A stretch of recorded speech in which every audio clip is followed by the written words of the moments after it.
2 Kings 18. In the 3rd year of Hoshea, son of Elah, king of Israel, Hezekiah, son of Ahaz, king of Judah, began to reign. He was 25 years old when he became king, and he reigned in Jerusalem 29 years. His mother's name was Abijah, daughter of Zechariah. He did what was right in the eyes of the Lord, just as his father David had done. He removed the high places, smashed the sacred stones, and cut down the Asherah poles. He broke into pieces the bronze snake Moses had made, for up to that time the Israelites had been burning incense to it. It was called Nehushtan. Hezekiah trusted in the Lord, the God of Israel. There was no one like him among all the kings of Judah, either before him or after him. He held fast to the Lord and did not stop following him. He kept the commands the Lord had given Moses, and the Lord was with him. He was successful in whatever he undertook. He rebelled against the king of Assyria and did not serve him. From watchtower to fortified city, he defeated the Philistines as far as Gaza and its territory. In King Hezekiah's 4th year, which was the 7th year of Hoshea, son of Elah, king of Israel, Shalmaneser, king of Assyria, marched against Samaria and laid siege to it. At the end of 3 years, the Assyrians took it. So Samaria was captured in Hezekiah's 6th year, which was the 9th year of Hoshea, king of Israel. The king of Assyria deported Israel to Assyria and settled them in Halah, in Gozan, on the Habor River, and in towns of the Medes. This happened because they had not obeyed the Lord their God, but had violated his covenant, all that Moses the servant of the Lord commanded. They neither listened to the commands nor carried them out. In the 14th year of King Hezekiah's reign, Sennacherib, king of Assyria, attacked all the fortified cities of Judah and captured them. So Hezekiah, king of Judah, sent this message to the king of Assyria at Lachish: I have done wrong. Withdraw from me, and I will pay whatever you demand of me. The king of Assyria exacted from Hezekiah, king of Judah, 300 talents of silver and 30 talents of gold. So Hezekiah gave him all the silver that was found in the temple of the Lord and in the treasuries of the royal palace. At this time Hezekiah, king of Judah, stripped off the gold with which he had covered the doors and doorposts of the temple of the Lord, and gave it to the king of Assyria. The king of Assyria sent his supreme commander, his chief officer, and his field commander with a large army from Lachish to King Hezekiah at Jerusalem. They came up to Jerusalem and stopped at the aqueduct of the upper pool, on the road to the washerman's field.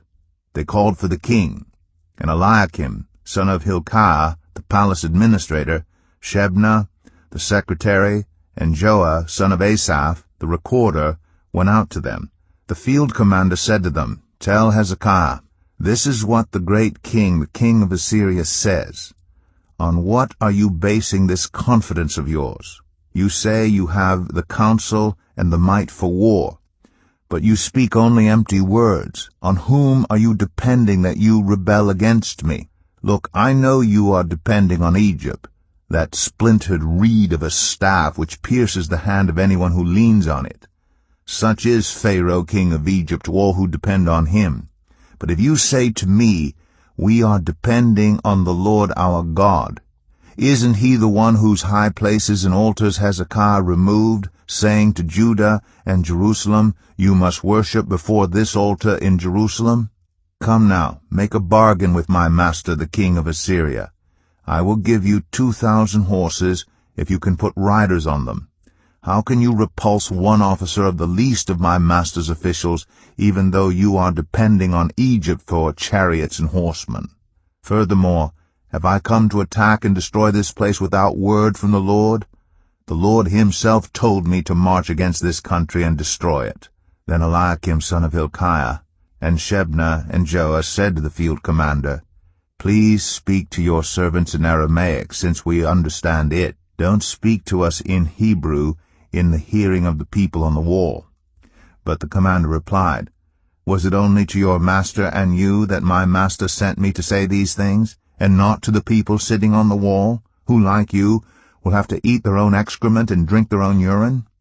Then the commander stood and called out in Hebrew, Hear the word of the great king, the king of Assyria.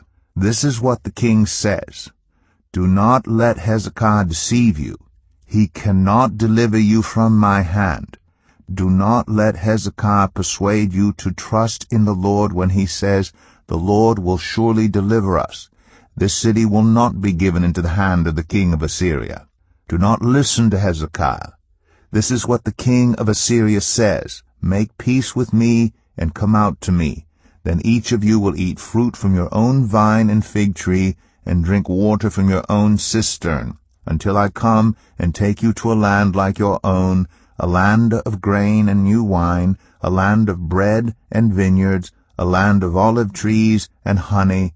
Choose life and not death. Do not listen to Hezekiah, for he is misleading you when he says, The Lord will deliver us. Has the God of any nation ever delivered his land from the hand of the king of Assyria? Where are the gods of Hamath and Arpad?